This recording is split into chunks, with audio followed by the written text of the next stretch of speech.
안녕하세요. 예. 자, 오늘 이제 5주차 우리 정규 과정의 마지막입니다. 월요일날 또 특강 남았죠? 특강까지 남았는데, 자, 하여튼 뭐 듬성듬성하네요. 이제 자기 공부할 시간이죠.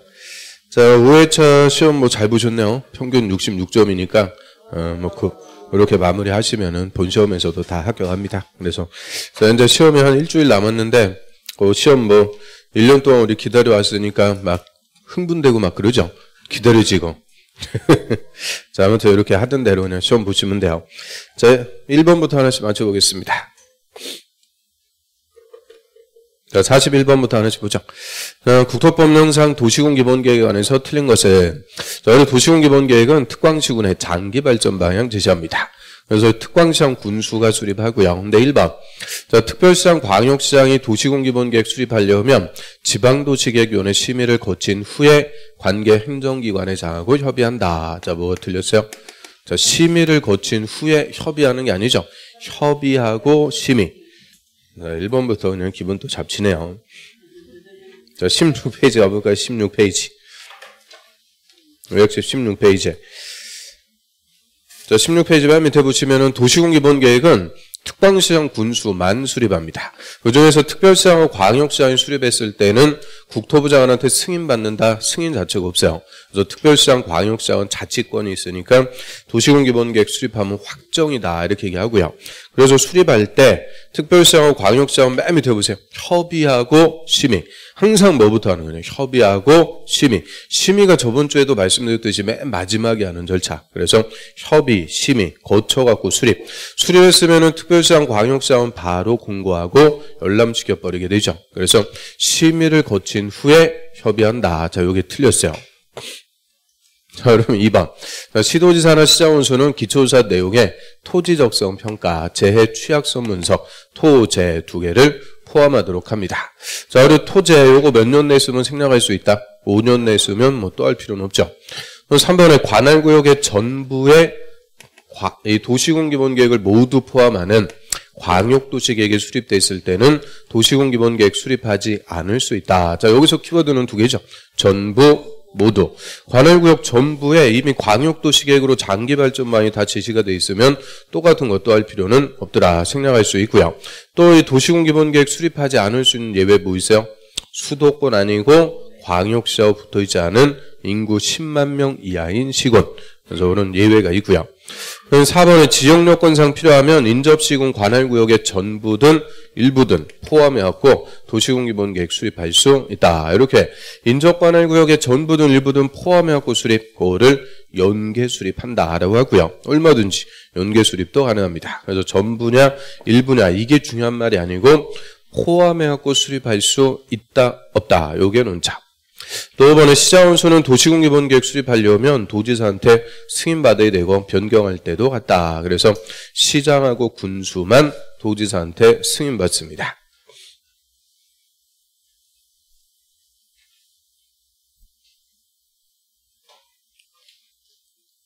그다음 42번 광역도시계획에 관해서 틀린 것은, 자, 오늘 문제는 이제 국토법에서 순서를 제가 섞어갖고 냈죠. 1, 2, 3, 4까지는 순서대로, 우리 요약집 순서대로 냈는데, 우리 본시험 가면은 순서대로 물어보는 게 아니고 이렇게 섞어갖고 물어봐요. 순서를 막 섞어갖고 물어보니까 마지막에는 이렇게 한번 시험을 물어봤고요.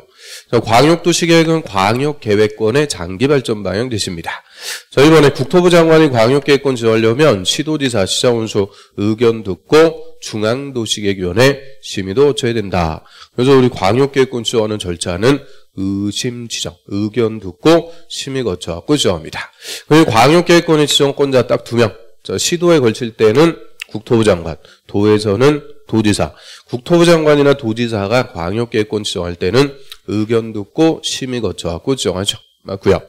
또 이번에 광역계획권이 같은 도의 관할구역에 속해 있다. 그럼 도에서는 누가 지정해요? 도지사. 도지사가 광역계획권 지정했으니까 광역도시계획의 수립은 시장군수가 공동수립해서 다시 도지사한테 승인받는 거죠. 맞고요.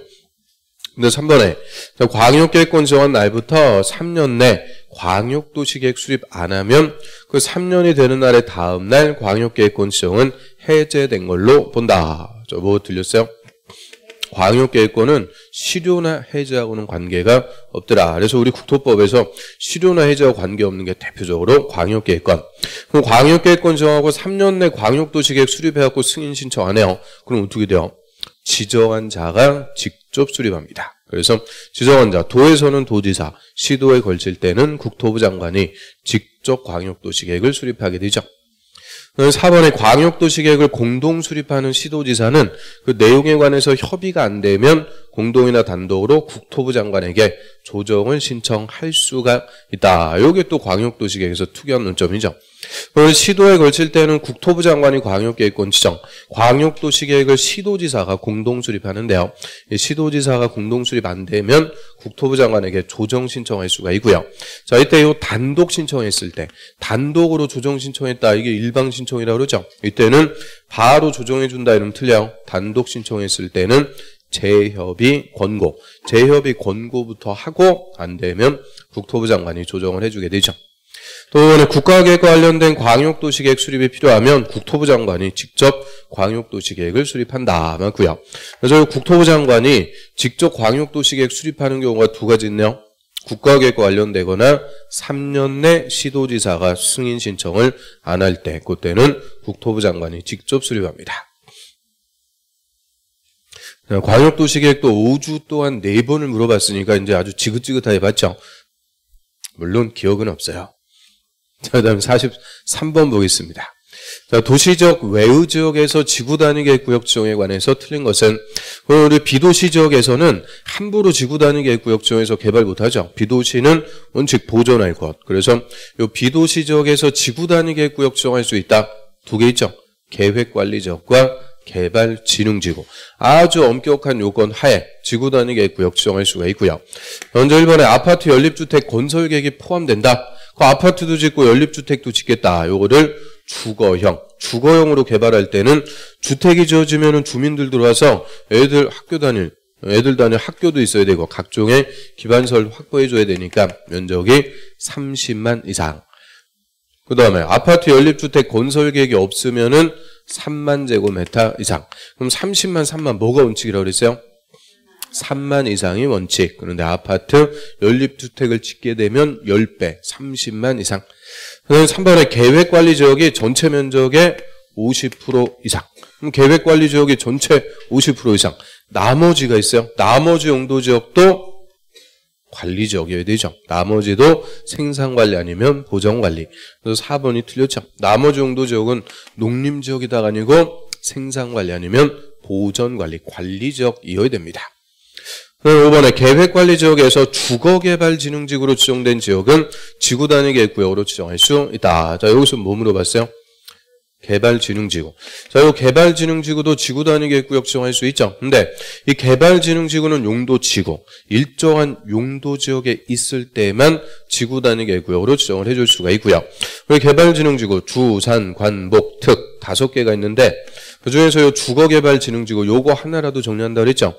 주거개발진흥지구는 오직 무슨 지역일 때만, 계획관리지역에 있을 때만 지구단위 계획구역으로 지정할 수 있다. 그래서 계획관리지역의 주거개발진흥지구는 지구단위 계획구역 지정해서 개발할 수가 있죠.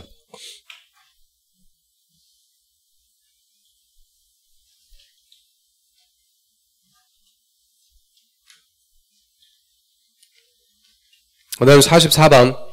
개발제한구역에 관해서 틀린 것은, 우리 개발제한구역을 소위 그린벨트, 얘가 대표적인 용도구역이고요. 이 개발제한구역도 논점들이 많아요. 그래서 한번 쫙 물어봤죠.